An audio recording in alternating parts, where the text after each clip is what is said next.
Hello all, welcome to my YouTube channel Flick Verdicts.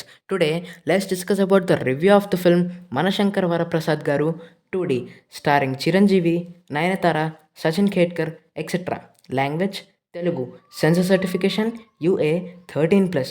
Yes, this film can be viewed with parental guidance. Children are allowed to see it. Directed by Anil Ravipudi. First of all, movie ఎలా ఉందంటే it's just watchable film guys. ఆ watchable family entertainer. ఇప్పుడు ఈ cinema ప్లాట్లోకి వెళ్ళిపోతే Indian security ఏజెన్సీలో chief security అడ్వైజర్గా పనిచేసే వరప్రసాద్కి తన wife శశిరేఖతో కొన్నాళ్ళ ముందే డైవోర్స్ అయిపోయి ఉంటుంది. ఇప్పుడు తను తన పిల్లల్ని కలవడానికి ఒక బోర్డింగ్ స్కూల్లో పీటీ సార్గా జాయిన్ అవుతాడు. అక్కడ తన పిల్లలతో క్లోజ్ కూడా అయిపోతాడు. ఇప్పుడు వరప్రసాద్ తన ఫ్యామిలీతో కలిశాడా లేదా, ఈ టైంలో వరప్రసాద్ ఎదుర్కొన్న ప్రాబ్లమ్స్ ఏంటి అన్నదే ఈ సినిమా బేసిక్ ప్లాట్.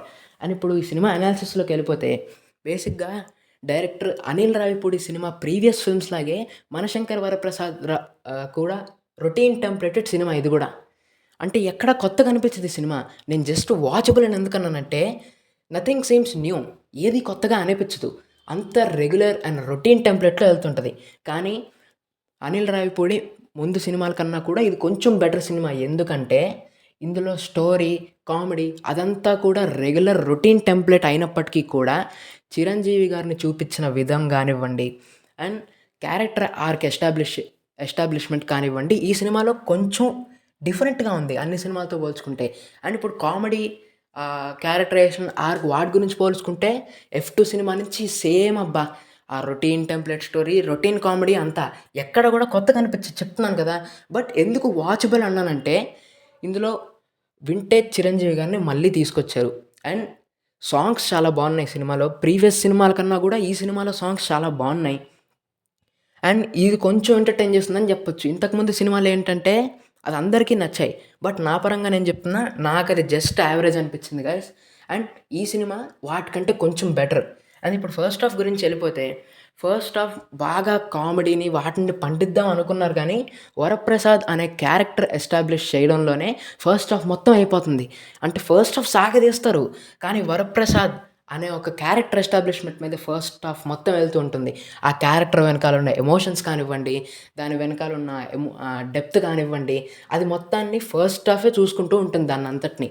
అని ఇప్పుడు ఇంటర్వెల్కి వచ్చేసరికి తన వైఫ్ ఎవరో రివీల్ అవ్వడం, అండ్ సినిమా మొత్తం ఫస్ట్ హాఫ్ మొత్తం చెప్తున్నాను కదా, రెగ్యులర్ టెంప్లెట్లో వెళ్తుంటుంది సినిమా అంతా. బట్ ఎమోషనల్ కొంచెం బాగుంటుంది సినిమాలో. అంటే ఏడుపు రాదు కానీ ఎమోషన్ బాగుంటుంది సినిమాలో, బాగా కనెక్ట్ అవుద్ది. అండ్ ఫస్ట్ హాఫ్ మొత్తం అలా సోసోగానే సాగిపోద్ది. బట్ ఇంటర్వెల్కి వచ్చేసరికి ఇంటర్వెల్ ఒక డీసెంట్ నోట్తో ఆగింది. అండ్ ఇప్పుడు ఈ సినిమా సెకండ్ హాఫ్ గురించి వచ్చేస్తే సేమ్ అబ్బా, ఫస్ట్ హాఫ్ లాగే సెకండ్ హాఫ్ కూడా. కానీ సెకండ్ హాఫ్లో కామెడీ ట్రాక్ కొంచెం వర్కౌట్ అయింది. పూర్తిగా కాదు కానీ కొంచెం వర్కౌట్ అయింది. అండ్ ఆల్సో వెంకటేష్ గారి క్యామియో కూడా పెద్ద వర్క్ కాలేదు. సో ఇది. అండ్ ఇప్పుడు సినిమా ప్లస్ పాయింట్స్లోకి వెళ్ళిపోతే వింటేజ్ చిరంజీవిస్ పర్ఫార్మెన్స్. ఆయన చాలా బాగా చేశారు అబ్బా ఈ ఏజ్లో కూడా. అసలు దానికి హ్యాట్స్ ఆఫ్ చెప్పుకోవచ్చు. అండ్ సాంగ్స్ కూడా చాలా బాగున్నాయి. అండ్ సినిమా సెకండ్ హాఫ్ కొంచెం ఎంటర్టైన్ చేస్తుంది. Some scenes were good. And minus points గురించి వచ్చేస్తే సినిమా చాలా వరకు స్లో పేస్గా వెళ్తుంటుంది భయ్య. అసలు ఎక్కడ కూడా ఎంటర్టైన్ చేయరు అసలు, నా పరంగా చెప్తున్నా. సో అది ఎక్కడ కూడా పెద్దగా ఎంటర్టైన్ చేయదు అది. సో వెంకటేష్ గారి క్యామియో కూడా అన్నెసెసరీ అనిపించింది, వాడుకోలేదు సరిగ్గా. సో అదే గైస్. అండ్ టోటల్గా కూడా జస్ట్ వాచబుల్ ఫిల్మ్ ఇది, అంతే. So thank you guys. So ఈ సినిమాకి నేను ఇచ్చే రేటింగ్ 3/5 అంటే నా verdict watchable. Thank you. Subscribe for more content guys.